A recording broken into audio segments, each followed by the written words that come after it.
ನಮ್ಗೆ ನಿಜವಾಗ್ಲೂ ಭಯ, ಮನೆಯೊಳಗಿಂದ 12 ಗಂಟೆ ಆದ್ಮೇಲೆ ಈಚೆಗೆ ಬರಕ್ ಭಯ ಆಯ್ತೈತೆ. ಯಾಕಂದ್ರೆ ಅವ್ರು ನೋಡಿದ್ರೆ ನಮ್ದೇ ವಿಡಿಯೋ ಕಂಪ್ಲೇಂಟ್ ಕೊಟ್ಟಿದೀವಿ, ಅಲ್ಲಿ ನೋಡಿದ್ರೆ ಅವನು ಚಾಕ್ ಇಟ್ಕೊಂಡಿದ್ದಾನೆ ಏನೋ ಗೊತ್ತಿಲ್ಲ, ಹೋಗ್ತಾರೆ. ಈಗ ನಾವೇನಾದ್ರು ಸಡನ್ ಆಗಿ ಬಂದು ನಮ್ಮ ಮೇಲೆ ಅಟ್ಯಾಕ್ ಆಗ್ಬೋದು. ಆಮೇಲೆ ಮಕ್ಕಳು ಇರ್ತಾರೆ, ಹೆಣ್ಮಕ್ಳು ಇರ್ತಾರೆ.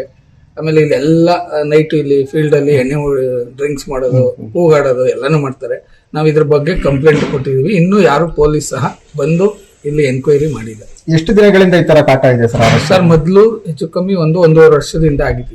1 ವರ್ಷದಿಂದ ಹಿಂದೆ ಆಗಿತ್ತು. ಹಿಂದೆ ಅಲ್ಲ, ನಡೀತಾ ಇತ್ತು ಮಧ್ಯ ಕಂಟಿನ್ಯೂಸ್. ಅದನ್ನ ನಾವು ಚೆಕ್ ಮಾಡಕ್ ಏನ್ ಮಾಡಿದ್ವಿ, ಕ್ಯಾಮ್ರಾ ಹಾಕ್ಸಿದ್ವಿ. ಕ್ಯಾಮ್ರಾ ಹಾಕ್ಸಿ 3 ತಿಂಗಳಾದ್ಮೇಲೆ ಕಳ್ತನ ಆಯ್ತು. ಆಗ ನಾವು ಚೆಕ್ ಮಾಡಿದ್ವಿ. ಚೆಕ್ ಮಾಡಿದಾಗ ನಮ್ಗೆ ಗೊತ್ತಾಯ್ತು. ಅಂದ್ರೆ ಕಳ್ತನ ವಿಚಾರ ಸಂಬಂಧಪಟ್ಟಂಗೆ ಸಿಸಿ ಕ್ಯಾಮ್ರಾ ಚೆಕ್ ಮಾಡ್ಬೇಕಾದ್ರೆ ಈ ಪ್ರಕರಣ ಬೆಳಕಿಗೆ ಬಂದಿದೆ. ಫಸ್ಟ್ 1 ವರ್ಷದಿಂದ ನಡೀತಿತ್ತು, ಅದ್ ಕಂಡಿಡಿಯಕ್ಕೆ ಕ್ಯಾಮ್ರಾ ಹಾಕ್ಸಿದ್ವಿ. ಅಂದ್ರೆ ಬಟ್ಟೆ ಕದಿಯೋದನ್ನ ಕಂಡಿಡಿಯೋದಕ್ಕೋಸ್ಕರ ಬಟ್ಟೆ ಮೊದ್ಲೊಂದ್ಸಲ ಮೋಟರ್ ಹೋಗಿತ್ತು, ಆಮೇಲೆ ಇಲ್ಲ. ಅಂದ್ರೆ ಅತಿ ಹೆಚ್ಚು ಹೆಣ್ಣು ಮಕ್ಕಳ ಬಟ್ಟೆನೆ ಹೋಗ್ತಾರೆ. ಈಗ ಹೊರಗಡೆ ನಮ್ದು ಪ್ಯಾಂಟು ಶರ್ಟ್ ಇದ್ರು ಅದ್ ಮುಟ್ಟಲ್ಲ. ಹೆಣ್ಮಕ್ಳ ಬಟ್ಟೆ ಅವ್ರದ್ದು ಏನೇನು ವಸ್ತ್ರಗಳಿರ್ತವೆ ಅದನ್ನ ಮಾತ್ರ ತಗೋತಾರೆ. ಈಗ ತಾವು ಕೂಡ ಸಿಸಿ ಕ್ಯಾಮ್ರಾ ಕ್ಯಾಪ್ಚರ್ ಆಗಿದೆ ಸರ್, ನೋಡಿದ್ದೀರಾ? ಆ ಒಂದು ಮುಖ ಚೇರ್ ಎಲ್ಲಾದ್ರೂ ಕಂಡಿದ್ದೀರಾ ಸರ್?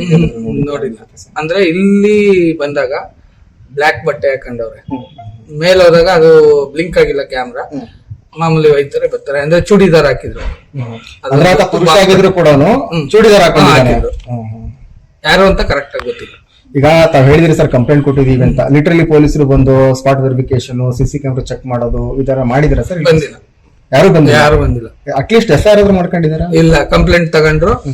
ಗೊತ್ತು ಅವನು ನಮ್ಗೆ ವಿಕೃತ ಕಾಮಿ ಅಂತ ವಿಚಾರಿಸ್ತೀವಿ ಅಂದ್ರು. ಆಯ್ತು ಬಂದ್ ನೋಡಿ ಸರ್ ಅಂತಂದ್ವಿ. ನಾವು ಕೆಲವು ಡೌಟ್ಸ್ ಹೇಳಿದ್ವಿ. ಆಯ್ತು ನೋಡೋಣ ಹೋಗಿ ಅಂದ್ರು. ನಾನು ಕೊಟ್ಟು ಹೆಚ್ಚು ಕಮ್ಮಿ 1 ವಾರ 15 ದಿನ ಹೆಚ್ಚು ಕಮ್ಮಿ ಹತ್ತತ್ರ ಕಾಟಾಚಾರ ಕಂಪ್ಲೇಂಟ್ ತಗೊಂಡ್ರೆ SIR ಮಾಡ್ಕೊಂಡಿಲ್ಲ, ಪಾರ್ಟಿಗೂ ಬಂದಿಲ್ಲ. ತುಂಬಾನೇ ಆತಂಕ ಮೂಡಿಸಿದೆ ನಮಗಂತೂ. ತುಂಬಾ ನನಗೂ ಕೂಡ ಶಾಕ್ ಕೂಡ ಆಗಿದೆ ಈ ಸುದ್ದಿ ನೋಡಿ. ಹಾಗಾಗಿ ಇದರಲ್ಲಿ ನಾವು ಹೇಳ್ಬೇಕು ಅಂತಂದ್ರೆ ಮಹಿಳೆಯರು ತುಂಬಾ ಎಚ್ಚರ ವಹಿಸ್ಬೇಕು. ಎಲ್ಲ ಕೆಲ್ಸಕ್ಕೆ ಹೋಗಿರ್ತಾರೆ ತಂದೆ ತಾಯಿ ಎಲ್ಲ, ಮಕ್ಕಳನ್ನ ಈಗ ಬೇಸಿಗೆ ರಜದಲ್ಲಿ ಮಕ್ಕಳು ಒಬ್ರೊಬ್ರೇ ಇರ್ತಾರೆ ಮನೆಯಲ್ಲಿ. ಸೊ ಹಾಗಾಗಿ ಇಂಥ ಒಂದು ಸೈಕೋ ಮನೆ ಬಂದು ಒಂದು ಚಿನ್ನ ಕಳ್ತನ ಇರ್ಬೋದು, ಒಂದು ಬೇರೆ ರೀತಿಲಿ ಅಟೆಂಪ್ಟ್ ಮಾಡೋ ಸಾಧ್ಯತೆ ಕೂಡ ಇರುತ್ತೆ. ಹಾಗಾಗಿ ಇದಕ್ಕೆ ಸಂಬಂಧಪಟ್ಟ ಇಲಾಖೆಯವರು ಇದನ್ನು ಕ್ರಮ ವಹಿಸ್ಕೋಬೇಕು ಅಂತ ನಾನು ಕೇಳ್ಕೊತೀನಿ. ಹಾಗಾಗಿ ಪ್ರತಿಯೊಬ್ಬ ಪೋಷಕರು ಕೂಡ ಮಕ್ಕಳನ್ನು ತುಂಬಾ ಎಚ್ಚರ ವಹಿಸ್ಬೇಕು. ಹಾಗೆ ಮನೆಯಲ್ಲಿ ಇರುವಂತ ಒಬ್ರೊಬ್ರು ಮಹಿಳೆಯರು ಕೂಡ ಎಲ್ಲ ಎಚ್ಚರದಿಂದ ಇರಬೇಕು. ಇಂಥ ಸೈಕೋಗಳು ಮಿಡ್ ನೈಟ್ ಅಲ್ಲೇ ಬರ್ತಾ ಇದ್ದಾರೆ. ಈಗ ನಾನು CC ಕ್ಯಾಮ್ರಾದಲ್ಲಿ ನೋಡಿದಂತ ಫುಟೇಜ್ ಅಲ್ಲಿ ನನಗೆ ಅರ್ಥ ಆಗಿದೆ ಅಂದ್ರೆ, ಈಗ ಯಾಕೆಂದ್ರೆ ನಾವು ಇರುವಂತ ನಿರ್ಜನ ಪ್ರದೇಶ ಇದು, ಕಾಲೋನಿಲಿ ಕೂಡ ತುಂಬಾನೇ ಸಮಸ್ಯೆ ಆಗ್ತಿದೆ. ಯಾಕೆಂದ್ರೆ ಸುಮಾರು ಈಗ ಅಕ್ಕಪಕ್ಕ ಮನೆಗಳಿದೆ, ಅಂತದ್ರಲ್ಲೂ ಇಂಥ ಒಂದು ಕೃತ್ಯ ನಡೀತಾ ಇದೆ ಅಂದ್ರೆ ತುಂಬಾನೇ ಬೇಜಾರಾಗ್ತದೆ. ಈ ಸುದ್ದಿ ನೋಡ್ಲಿಕ್ಕೇನೆ ಬೇಜಾರಾಗ್ತಿದೆ. ಫಸ್ಟ್ ಟೈಮ್ ಇದು ಚಾಮರಾಜನಗರದಲ್ಲಿ ಇದಾಗಿದೆ. ಹಾಗಾಗಿ ಇದಕ್ಕೆ ಸಂಬಂಧಪಟ್ಟ ಇಲಾಖೆಯವರು ಕ್ರಮ ವಹಿಸ್ಬೇಕು. ಇದಾದಷ್ಟು ಬೇಗ ಆ ವ್ಯಕ್ತಿಯನ್ನು ಬಂಧಿಸ್ಬೇಕು. ಅವನು ನಾರ್ಮಲ್ ಅಬ್ನಾರ್ಮಲ್ ಅಂತ ಗೊತ್ತಿಲ್ಲ. ಹಾಗಾಗಿ ಇದನ್ನು ಅದಾದಷ್ಟು ಬೇಗ. ಮೇಡಮ್, ಚಾಮರಾಜನಗರವನ್ನ ಸೇಫ್ ಸಿಟಿ ಅಂತ ಕರೀತಾರೆ. ಈ ತರ ಗಲಾಟೆ ಗದ್ದಲಗಳು, ಈ ತರ ಇನ್ಸಿಡೆಂಟ್ ಎಲ್ಲೂ ಕೂಡ ಆಗಿಲ್ಲ. ಮಾರ್ಚ್ ಇಂದ ಹಿಡಿದು ಏಪ್ರಿಲ್ ಕಳೆದ 1-1.5 ತಿಂಗಳಿಂದ ರಾತ್ರಿ ಆದ್ರೆ ಸಾಕು ಹೆಣ್ಮಕ್ಳು ವೇಷವನ್ನೇ ಧರಿಸಿ ಆತ ಬಂದು ಈ ತರ ಒಳಗುರುಕು ಕಳ್ತನ ಮಾಡ್ತಾ ಇದ್ದಾನೆ. ಇನ್ನು ಕೂಡ ಪೊಲೀಸರು ಕ್ರಮ ಕೈಗೊಂಡಿಲ್ಲ. ಇದ್ರ ಬಗ್ಗೆ ಏನ್ ಹೇಳ್ತೀರಾ? ಬೀಟ್ ವ್ಯವಸ್ಥೆ ಜಾಸ್ತಿ ಮಾಡ್ಬೇಕಿದೆ ಆಕ್ಚುಲಿ. ಹೌದು ಸರ್, ಇದು ಬೀಟ್ ವ್ಯವಸ್ಥೆ ಅಂದ್ರೆ ಈಗ ನೋಡಿ ಹಲವು ಕಾರ್ಯಕ್ರಮಗಳನ್ನ ಮಾಡಿದ್ದಾರೆ. ಮನೆ ಪೊಲೀಸು ಅಂತ ಕಾರ್ಯಕ್ರಮ ಮಾಡಿದ್ದಾರೆ. ವಾರ್ಡ್ಗೆ ಒಂದೊಂದು ವಾರ್ಡ್ಗೂ ಕೂಡ ಇಬ್ರಿಬ್ರು ಪೊಲೀಸ್ನ ನೇಮಿಸಿದ್ದಾರೆ. ಅವರು ಏನ್ ಮಾಡ್ತಿದ್ದಾರೆ ಅಂತ ಕೂಡ ಗೊತ್ತಿಲ್ಲ. ಈಗ ಗೊತ್ತಾಗಿದ್ರೆ ಈಗ ಅವ್ರ ಕಡೆಯಿಂದನೇ ಬಂಧಿಸ್ಬೇಕಾಗಿತ್ತು, ಇದಾಗಿಲ್ಲ.